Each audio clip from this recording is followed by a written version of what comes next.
Explain करने वाले हैं हाल ही में आई सीरीज सारे जहां से अच्छा के सारे एपिसोड्स को, जिसकी डिमांड आपने की थी पर हमें लाने में थोड़ी देरी हो गई। उसके लिए हम आपसे माफी चाहेंगे। अब आप वीडियो को अभी लाइक कर दीजिए। हम चलिए कहानी शुरू करते हैं। तो एपिसोड 1 की शुरुआत में हम विष्णु नाम के इंटेलिजेंस ऑफिसर को देखते हैं, जो हमें बता रहा होता है कि जो काम हम करते हैं उसमें एक भी गलती देश को बर्बाद कर सकती है और हमारी जान भी जा सकती है। इसलिए हमें बड़ी बारीकी से हर चीज पर नजर रखनी पड़ती है ताकि हमारा देश खतरों से बचा रहे। दोस्तों आपको बता दूं, ये कहानी 1960 और 70s के टाइम की है। इसके बाद हम इंडिया के फेमस साइंटिस्ट डॉक्टर भाभा को देखते हैं, जो आज रेडियो पर अपना इंटरव्यू देने आए थे। यहाँ डॉक्टर भाभा से पूछा जाता है कि जहाँ यूएस, चाइना और रूस न्यूक्लियर पावर बना रहे हैं, ऐसे में क्या भारत को भी न्यूक्लियर बम बनाना चाहिए। इस पर डॉक्टर भाभा कहते हैं कि हमारे देश पर हमले होते रहे हैं, ऐसे में भारत को भी एटॉमिक पावर बनने पर काम करना चाहिए ताकि हमसे कोई पंगा लेने के बारे में सोचे भी ना। साथ ही डॉक्टर भाभा कहते हैं कि अगर भारत सरकार मुझे 18 महीने का समय दे दे तो हम इंडिया को न्यूक्लियर पावर बना देंगे। इसके बाद यहाँ से सीन सीधा यूएसए के CIA हेडक्वार्टर पर जाता है, जहाँ एक ऑफिसर जेम्स यही सारी बातें नोट कर रहा था जो डॉक्टर भाभा ने कही थी। तब वो जाकर अपने बॉस से कहता है कि डॉक्टर भाभा इंडिया के लिए न्यूक्लियर बम बना सकते हैं, क्योंकि इंडिया में उनसे ज्यादा जीनियस अभी कोई नहीं है। इसलिए वो अपने बॉस से इस मिशन को अंजाम देने की परमिशन मांगता है, तो उसका बॉस भी मान जाता है। फिर हम दिल्ली का सीन देखते हैं, जहां विष्णु को खबर मिलती है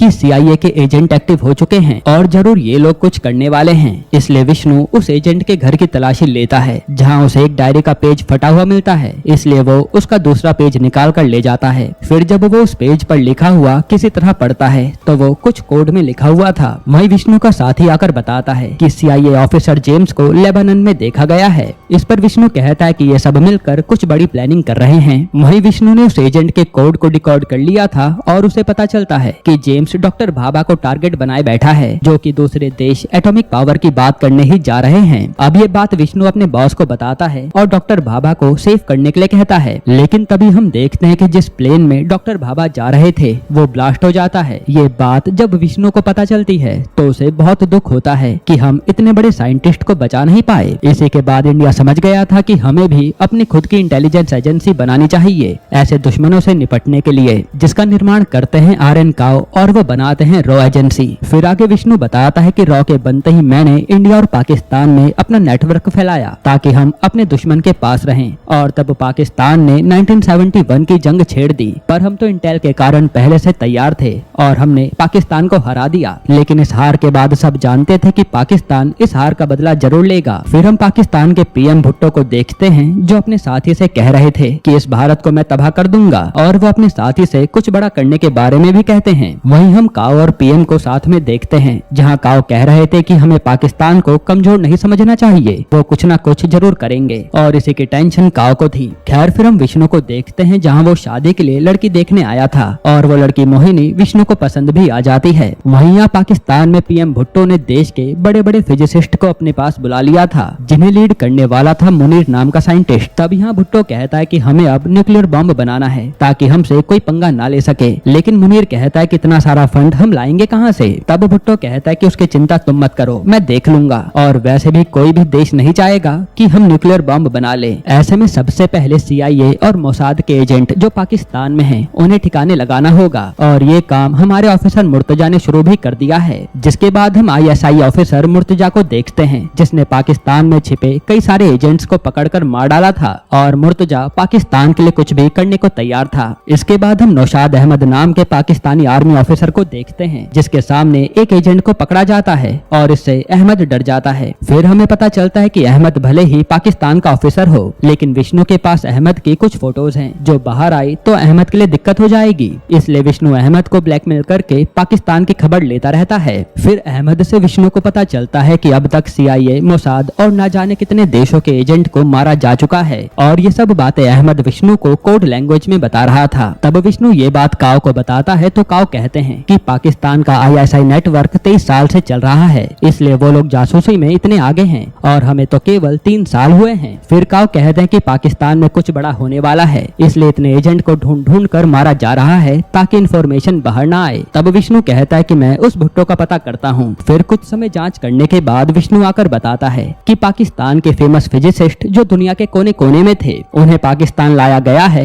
और ये भुट्टो को भी सऊदी में देखा गया है। ये सब मिलकर कुछ करने वाले हैं। फिर विष्णु कहता है कि मैं और भी जानकारी निकाल कर ला सकता हूँ, पर मुझे पाकिस्तान जाना पड़ेगा। इस पर काव साफ मना कर देते हैं क्योंकि पाकिस्तान में एजेंट ऐसे ही मारे जा रहे हैं। इसके बाद हम लीबिया का सीन देखते हैं जहाँ भुट्टो फंडिंग मांगने आया था और वो उस देश के जनरल को लालच देता है कि मैं आपका वो काम करवा दूंगा जो चाइना नहीं करवा पाया। इस पर वो लोग भी मान जाते हैं और फंडिंग देने को तैयार हो जाते हैं। इसके बाद यहाँ काव मोसाद के चीफ बैन से आकर मिलते हैं। तब बैन बताता है कि ये पाकिस्तान वाले कहीं न्यूक्लियर बम बनाने की तैयारी कर रहे हैं, जो सुनकर काव के होश उड़ जाते हैं क्योंकि पाकिस्तान ये बम इंडिया पर ही छोड़ेगा। फिर काव यहाँ से सीधा विष्णु से आकर मिलते हैं और उसे बताते हैं कि ये पाकिस्तान न्यूक्लियर बम बना रहा है और अगर ये हो गया तो पाकिस्तान से वेपन आतंकी के हाथ में लग जाएंगे, जिससे शायद पूरी दुनिया भी खत्म हो सकती है क्योंकि ये लोग आतंक मचाने में पीछे नहीं हटेंगे। तब काव विष्णु को पाकिस्तान में डिप्लोमेट बनकर जाने के लिए कहते हैं। इस पर विष्णु भी मान जाता है, पर काव कहते हैं कि ISI वालों की नजर हमेशा तुम पर ही रहेगी, इसलिए अपना ध्यान रखना।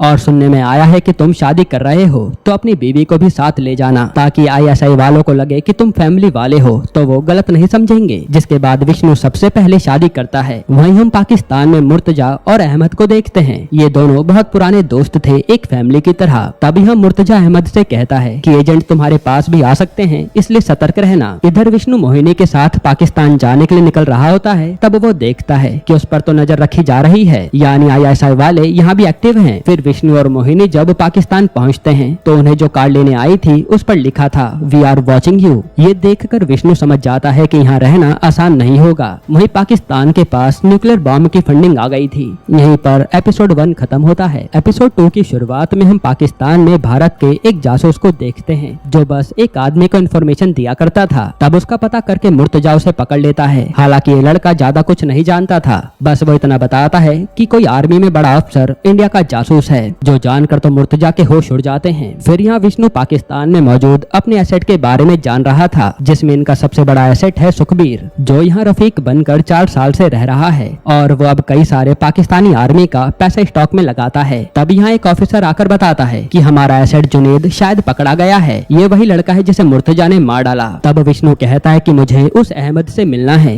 इसलिए वो बुडापेस्ट में मिलने का प्लान बनाता है। फिर ये दोनों बुडापेस्ट में मिलते हैं जहाँ विष्णु अहमद से कहता है कि हमें उस न्यूक्लियर प्रोग्राम के डिटेल दे दो, बस उसके बदले मैं तुम्हें और तुम्हारे परिवार को पाकिस्तान से बहुत दूर भेज दूंगा, नई पहचान के साथ। इस पर अहमद मान जाता है क्योंकि उसे पाकिस्तान से निकलना था। इसके बाद हम अहमद को आबिद खान के ऑफिस में जाता हुआ देखते हैं, जिसके पास न्यूक्लियर बॉम्ब की डिटेल जरूर होगी, पर वहाँ अहमद को कुछ भी नहीं मिलता। और जब अहमद वहाँ से जाने लगता है तो वहाँ ऑफिसर गुलाम अहमद को रोक लेता है और उसकी तलाशी लेता है। असल में मुर्तजा के ऑर्डर थे कि किसी को भी बिना तलाशी के आने और जाने नहीं दिया जाएगा। इसके बाद गुलाम और मुर्तजा ये सब विष्णु के बारे में ही बात करने लगते हैं कि जरूर ये यहाँ जासूसी करने आया है, इसलिए इसकी खातिरदारी रुकनी नहीं चाहिए। फिर यहाँ जब विष्णु मोहिनी के साथ सब्जी लेने आता है तो वो सिर्फ एक खास दुकान से फल खरीदता है और ये दोनों जैसे ही अपनी कार के पास आते हैं तो उसमें एक मरा हुआ चूहा पड़ा था। ये देखकर विष्णु समझ जाता है कि ये ISI वालों का ही काम है, पर वो ऐसे रिएक्ट करता है जैसे कुछ भी ना हुआ हो। फिर एक जगह आकर मोहिनी विष्णु से पूछती है कि हमारे साथ यहाँ इतना कुछ हो रहा है तो आप पुलिस में कंप्लेन क्यों नहीं करते, लेकिन विष्णु बहाना बना देता है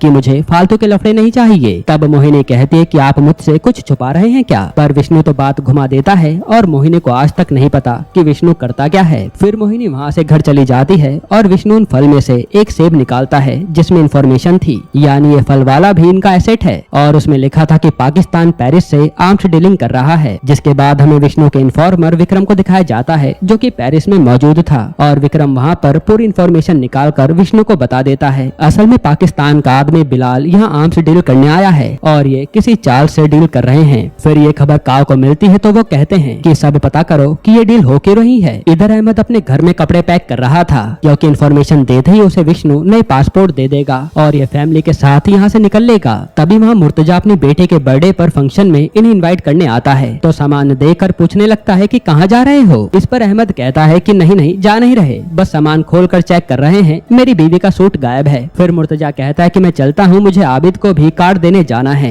ये सुनकर अहमद कहता है कि मुझे कार्ड दे दो, मैं वही काम से जा रहा हूँ। असल में आबिद से अहमद को न्यूक्लियर बॉम्ब की इंफॉर्मेशन चाहिए थी। जिसके बाद अहमद आबिद के यहाँ कार्ड देने आता है, पर आबिद तो घर पर नहीं था, इसलिए अहमद उसकी बीवी को चाय बनाने के लिए कहता है और फिर मौका मिलते ही न्यूक्लियर बॉम्ब की फाइल ढूंढने लगता है और फिर फाइल मिलते ही वो फोटो ले लेता है। इधर मुर्तजा आज विष्णु के घर आता है तो वहाँ पर मोहिनी थी। तब मुर्तजा विष्णु का दोस्त बनने का नाटक करता है और उनकी शादी पर एक तोहफा भी देता है। तब यह मोहिनी भी उसे मिठाई खिलाती है। तभी वहाँ पर विष्णु आ जाता है और मुर्तजा उससे थोड़ी बहुत बात करके चला जाता है। अब मुर्तजा के जाते ही विष्णु उसके दिए गए तोहफे को खोलता है तो उसमें एक टेडी था। तब उसे विष्णु तुरंत फाड़ देता है और उसमें एक पर्ची निकलती है जिस पर लिखा था कि ये बस एक तोहफा था जो तुमने इसे फाड़ दिया, हम ISI हैं रॉ नहीं। यानी मुर्तजा विष्णु से भी एक कदम आगे चल रहा है। अब इसके बाद हम विष्णु के एक और एसेट को इन्फॉर्मेशन सेंड करते हुए देखते हैं, लेकिन उसे तो मुर्तजा की टीम पहले से ट्रैक कर रही थी और मुर्तजा को पता चल जाता है कि ये एक कपड़े की दुकान से भेजा गया है। तब मुर्तजा अपने आदमियों से कहता है कि कल इससे कोई इंटेल लेने जरूर आएगा,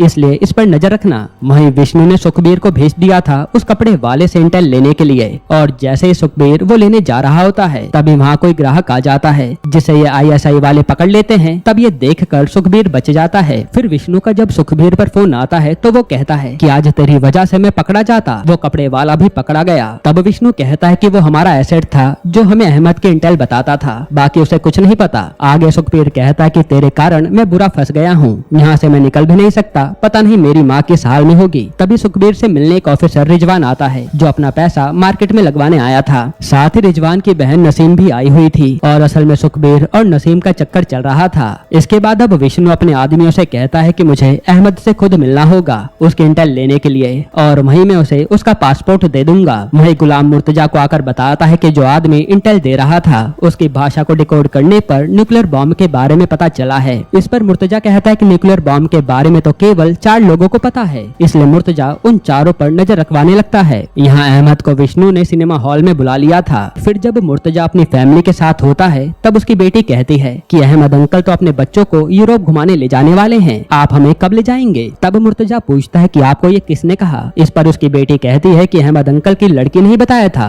ये सुनकर मुर्तजा को याद आता है कि उस दिन अहमद कपड़े पैक कर रहा था, वहीं मुर्तजा से लड़के ने बताया था कि पाकिस्तानी आर्मी का बड़ा अधिकारी इंडिया का जासूस है। तब मुर्तजा समझ जाता है कि वो अहमद ही है। जिसके बाद मुर्तजा अहमद का पता करके सिनेमा हॉल जाने लगता है। यहीं पर एपिसोड 2 खत्म होता है। एपिसोड 3 की शुरुआत में विष्णु सिनेमा हॉल में अहमद से टकराता है और ये दोनों पर्ची बदल लेते हैं। जहाँ विष्णु को इंटेल मिल गई थी वहीं अहमद को वॉशरूम में अपने पासपोर्ट मिल जाते हैं और फिर जैसे ही अहमद घर जाने के लिए निकलता है तभी उसे पासपोर्ट के साथ मुर्तजा पकड़ लेता है। इसके बाद अहमद को खूब टॉर्चर किया जाता है सच पूछने के लिए। वहीं विष्णु को अहमद की दी गई इंटेल से पता चलता है कि पाकिस्तान न्यूक्लियर रिएक्टर बना नहीं रहा है बल्कि वो तो खरीद रहा है। तब विष्णु ये बात काव को बताता है और काव कहते हैं कि पता करो पाकिस्तान को ये टेक्नोलॉजी बेच कौन रहा है। तब विष्णु कहता है कि हमें अहमद को बचाना चाहिए, लेकिन काव साफ मना कर देते हैं कि हम मिशन से कॉम्प्रोमाइज नहीं कर सकते। इधर मुर्तजा भुट्टो से बता रहा होता है कि हमने इंटरनेशनल मार्केट में अपनी क्रेडिबिलिटी बढ़ाने के लिए आर्म्स डीलिंग शुरू कर दी है ताकि बड़े बड़े देश हमसे डील कर सकें। फिर मुर्तजा आकर अहमद से मिलता है और पूछता है कि तूने हमारे देश को धोखा क्यों दिया। जिस पर अहमद बताता है कि मेरे बेटे की तस्वीर उन भारतीयों पर है जिसमें मेरा बेटा किसी लड़के के साथ सो रहा था।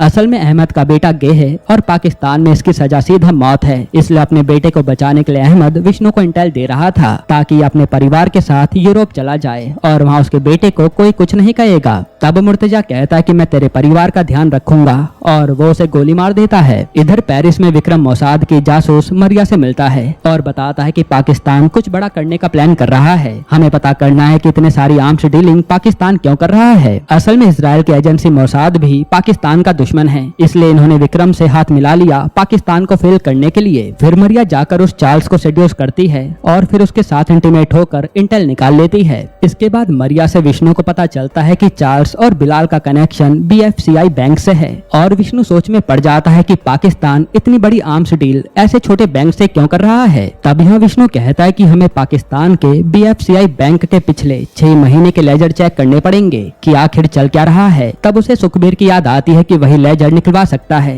और विष्णु पहले तो सुखबीर को बताता है कि मेरे आदमी तेरी माँ से मिले थे, वो एकदम ठीक हैं। फिर विष्णु कहता है कि हमें BFCI बैंक का लेजर चाहिए, जिस पर सुखबीर मान जाता है। इसके बाद सुखबीर रिजवान को ही कॉल करता है और कहता है कि नए शेयर आने वाले हैं, इसलिए मुझे BFCI बैंक के 6 महीने के लेजर चाहिए, अपना मुनाफा हो जाएगा। तब रिजवान कहता है कि मैं उसके मैनेजर से बात करके बताता हूँ। इधर मुर्तजा अहमद के बेटे से आकर मिलता है और कहता है कि अब तुम्हारे अब्बू कभी नहीं आने वाले। मैं जान गया हूँ तुम्हारी पहचान क्या है, इसलिए मैं तुम्हें यूरोप भेज रहा हूँ, वहाँ आराम से रहना। ये सुनकर अहमद का बेटा रोने लगता है। इसके बाद विष्णु पर काव का फोन आता है जो कहते हैं कि हमें रिपोर्टर फातिमा खान को अपने साथ मिलाना है, क्योंकि वही हमें आगे की इंटेल दे सकती है और ये उस फिजिसिस्ट मुनीर की भतीजी है। इसलिए अगर ये काम हो पाए तभी इसे शुरू करना, वरना नहीं, क्योंकि ये भुट्टो की सरकार के खिलाफ भी लिखती है। तब विष्णु फातिमा के बारे में पता करता है जो एक कॉन्फ्रेंस के लिए मॉस्को जाने वाली है। इसके बाद हम फातिमा खान को मॉस्को में देखते हैं जो भारत के फॉरेन मिनिस्टर का इंटरव्यू ले रही थी, पर वो मिनिस्टर तो ठीक से जवाब नहीं देते और चले जाते हैं। तब यहाँ फातिमा से विष्णु आकर मिलता है और उससे फ्लर्ट करने लगता है। फिर विष्णु कहता है कि मैं आपको फॉरेन मिनिस्टर का इंटरव्यू दिलवा सकता हूँ, और बातों बातों में विष्णु कहता भी है कि मैं तो भारत और पाकिस्तान का भला चाहता हूँ, ताकि न्यूक्लियर बॉम्ब बनाने से पहले सरकार देश में विकास के बारे में सोचे। इस पर फातिमा भी यही सोचती थी और वो इम्प्रेस हो जाती है। इधर सुखबीर को BFCI बैंक के मैनेजर से मिलवाने के लिए रिजवान ने बुलाया था, पर जैसे ही रिजवान बताता है कि यहाँ मुर्तजा भी आया है तो सुखबीर तो तुरंत निकल लेता है, क्योंकि उसे मुर्तजा की नजरों में नहीं आना था। फिर अगले दिन जब रिजवान आकर सुखबीर से पूछता है कि तू कल क्यों भाग गया था, तो सुखबीर बहाना बना देता है कि मैं स्टॉक मार्केट में फ्रॉड करता हूँ, इसलिए मैं मुर्तजा से डर गया था कि कहीं उसे मेरा सच पता न चल जाए। खैर फिर सुखबीर रिजवान को 50,000 रुपए दे देता है ताकि मैनेजर BFCI बैंक के लेजर उसे दे दे। इसके बाद से पूरे 6 महीने के लेजर सुखबीर विष्णु तक पहुंचाता रहता है, और इतनी सारी फाइल पढ़कर ये लोग परेशान हो गए थे। तब ये लोग नोटिस करते हैं कि जब जब बिलाल पेरिस की BFCI बैंक की ब्रांच में गया था तभी बड़ी बड़ी ट्रांजैक्शन हुई हैं, जो कि बिलाल अलग अलग कंपनी के नाम से कर रहा था। ये पता चलता है विष्णु विक्रम के साथ और रॉ के ऑफिसर भेज देता है उस बिलाल पर नजर रखने के लिए। अब इन्हें पता करना था कि बिलाल ये पैसा किस तक पहुंचा रहा है,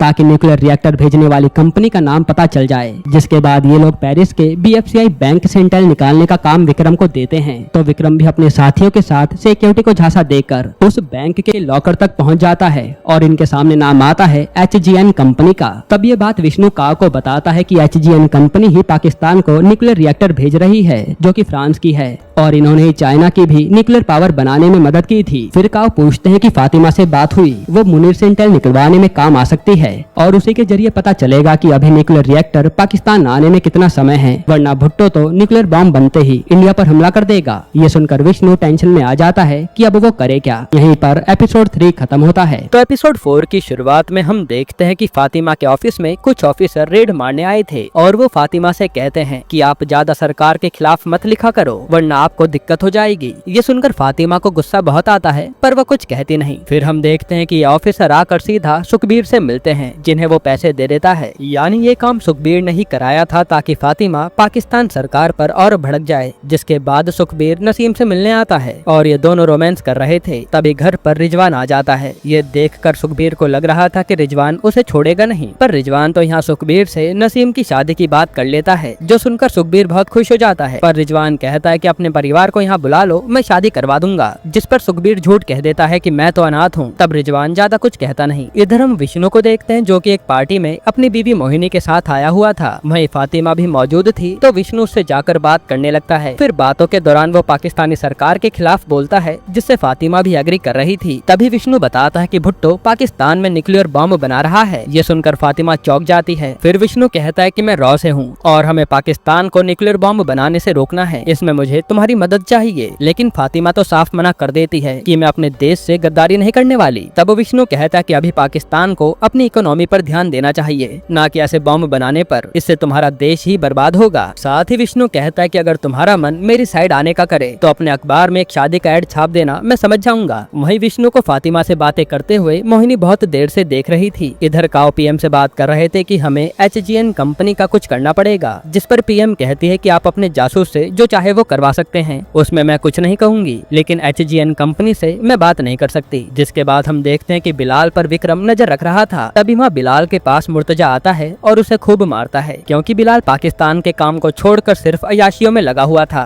फिर मुर्तजा बिलाल को लास्ट पेमेंट करने को कहता है, जिसके बाद पाकिस्तान में न्यूक्लियर रिएक्टर भेज दिया जाएगा। हालांकि ये सब बातें विक्रम सुन नहीं पाता। यहाँ घर पर आकर राज मोहिनी विष्णु से कहने लगती है कि आप मुझे टाइम देते भी नहीं हो, और उस लड़की से बहुत मुस्कुराकर बात कर रहे रहे थे। असल में मोहिनी को लग रहा था कि विष्णु उसे धोखा दे रहा है, लेकिन विष्णु तो अपने काम के बारे में मोहिनी को बता ही नहीं सकता था। तब मोहिनी भी अपने रूम में रोती हुई चली जाती है। फिर हम मुर्तजा को BFCI बैंक के मैनेजर के पास देखते हैं, जहाँ मुर्तजा कहता है कि आपके बैंक के जरिए बहुत खुफिया डील हो रही है, इसलिए इसकी खबर किसी को भी नहीं होनी चाहिए। जो सुनकर मैनेजर डर जाता है, क्योंकि उसने तो बैंक के लेजर रिजवान को दिलवाए थे। इसलिए मुर्तजा के जाते ही ये मैनेजर रिजवान से लेजर के बारे में पूछता है। फिर रिजवान तुरंत सुखबीर को अपने पास बुलाता है और उन लेजर्स के बारे में पूछने लगता है कि उनका तूने क्या किया, जिसका सुखबीर पर कोई जवाब नहीं था। तब रिजवान कहता है कि मैं मुर्तजा को कॉल पर सब बताने वाला हूँ, तो उसी से बात कर लेना। यहाँ सुखबीर को लग रहा था कि उसका भांडा फूट जाएगा, इसलिए वो रिजवान को ही जान से मार डालता है और उसने पहली बार किसी का खून किया था। खैर फिर सुखबीर रिजवान के घर पर टेलीफोन की वायर छुपा देता है, जिससे कोई चेक करने आए तो उसे लगे कि रिजवान इंडिया का खबरी था। फिर वो रिजवान की लाश को फांसी से लटका देता है ताकि उस पर किसी का शक न जाए। यहीं पर एपिसोड 4 खत्म होता है। एपिसोड 5 की शुरुआत में हमें कई साल पहले का सीन दिखाते हैं, जहाँ सुखबीर एक जेल में बंद था, क्योंकि वो चोरी और धोखाधड़ी करने में काफी आगे था। तब एक दिन उससे मिलने विष्णु आता है, जो उसे रॉ की तरफ से पाकिस्तान जाने का ऑफर देता है, जिससे सुखबीर को चोर बनकर रहना नहीं पड़ेगा। ये सुनकर सुखबीर को अपनी माँ की याद आती है और अपनी माँ को प्राउड फील करवाने के लिए सुखबीर पाकिस्तान में जासूस बनकर आ गया था। फिर सीन प्रेजेंट में आता है, जहाँ विष्णु के पास सुखबीर था और वो खून करके सदमे में चला गया था। तब विष्णु सुखबीर को संभालता है और नसीम के पास भेज देता है। फिर सुखबीर नसीम के घर पर आकर ऐसे एक्टिंग करता है जैसे उसे कुछ पता ही ना हो। फिर थोड़ी देर में मुर्तजा अपने साथियों के साथ आता है और पूरे घर की तलाशी लेता है। तब इन्हें रेडियो की वायर और कई सारी चीजें मिलती हैं, जिससे इन्हें लगता है कि रिजवान भारत का जासूस था, यानी सुखबीर का प्लान काम कर गया। फिर सुखबीर मुर्तजा से कहता है कि ये इंसान तो मर गया, अब इसे और बदनाम ना करें, ताकि इसकी बहन यहाँ पर सर उठाकर जी सके, जिस पर मुर्तजा भी मान जाता है। इधर हम काओ को देखते हैं, जो US सेक्रेटरी से मिलने आते हैं और वो बताते हैं कि पाकिस्तान न्यूक्लियर बम बना रहा है, लेकिन हेनरी इसका कोई जवाब नहीं देता। यहाँ विष्णु और उसके साथी भी परेशान थे कि आगे के इंटेल हम कैसे पता लगाएं कि पाकिस्तान अब क्या करने वाला है। तभी विष्णु को एक आइडिया आता है और वो विक्रम को एक काम करने के लिए कहता है, जिसके बाद हम देखते हैं कि विक्रम मरिया के साथ मिलकर पहले बिलाल को कहीं बुलाता है और फिर उसे बेहोश करके ये दोनों सीक्रेट जगह ले जाते हैं। फिर विक्रम बिलाल को खूब टॉर्चर करके पाकिस्तान के आगे के प्लान के बारे में पूछता है, लेकिन बिलाल तो कुछ भी नहीं बता रहा था। अब ये बात जब विष्णु को पता चलती है कि बिलाल मुंह नहीं खोल रहा, तो वो सुखबीर को भेजकर बिलाल के बेटे को चुपके से उठवा लेता है और उसके सर पर बंदूक तान कर एक फोटो भेजता है,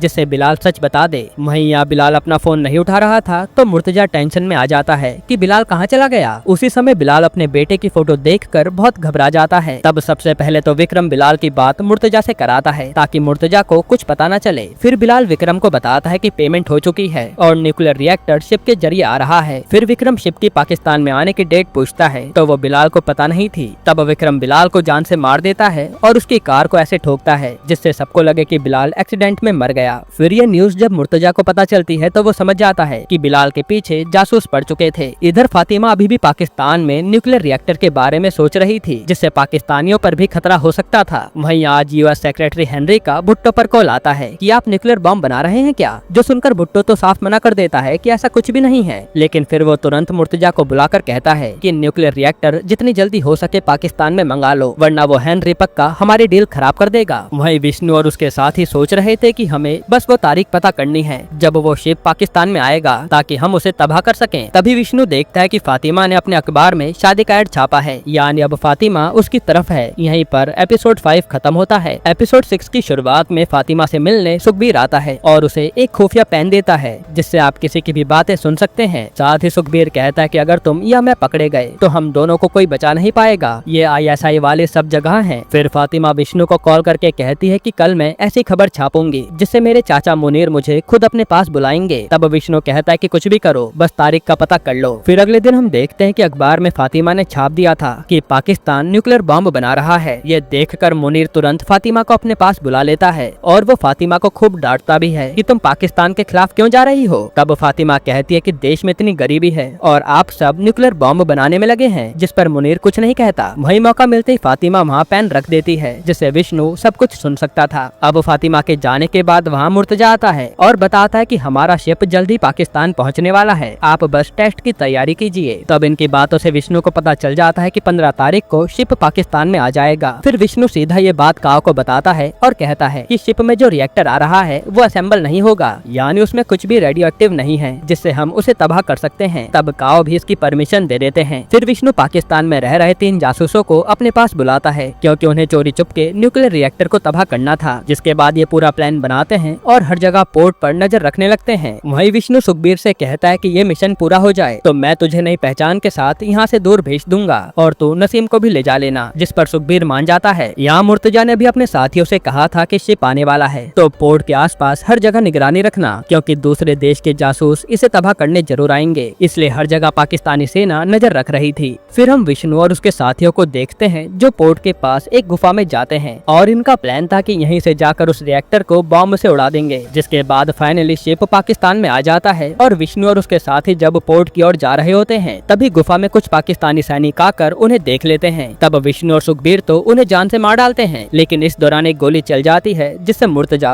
और उसके साथी चौकन्ने हो गए थे। वहीं विष्णु भी समझ गया था कि अब ISI वाले एक्टिव हो गए होंगे, इसलिए वो अपने बाकी के साथियों को बॉम्ब लगाने भेजता है और खुद एक टावर पर जाकर इंस्ट्रक्शन देने लगता है, क्योंकि निगरानी रखनी भी जरूरी थी। वहीं सुखबीर भी किसी काम से चला गया था। इसके बाद हम देखते हैं कि विष्णु के साथी तो पोर्ट पर पहुंचकर पहले कुछ सैनिकों को मारते हैं और फिर शिप पर जाकर न्यूक्लियर रिएक्टर में बॉम्ब लगाने लगते हैं। लेकिन तभी वहाँ और भी सैनिक आ जाते हैं और ISI वाले भी हमला कर देते हैं, जिसमें विष्णु के तीनों साथी मारे जाते हैं। और विष्णु ये देखकर बेचैन हो जाता है कि अब मिशन पूरा कैसे होगा, क्योंकि उसके साथी तो मारे गए। लेकिन तभी वो एक बोट पर सुखबीर को आता देखता है जो सीधा उसी रिएक्टर वाले शिप की ओर बढ़ रहा था। तब हमें पास्ट का सीन दिखाते हैं जहाँ सुखबीर का ये प्लान भी था कि अगर वो लोग रिएक्टर को उड़ा ना पाए तो ये काम सुखबीर करेगा, क्योंकि वो भारत पर आंच आने नहीं दे सकता था। इसलिए सुखबीर ने अपनी बोट में काफी सारे बॉम्ब रख लिए थे। अब सुखबीर पर पाकिस्तानी सैनिक गोलियां चलाने लगते हैं, लेकिन सुखबीर सीधा अपनी बोट तो उस शिप में ठोक देता है, जिससे पूरा शिप ही उड़ जाता है। साथ ही शिप पर पहले से विष्णु के साथियों ने बॉम्ब लगाया था, इसलिए धमाका और भी भयानक होता है, जिसमें आधा पोर्ट भी तबाह हो गया था।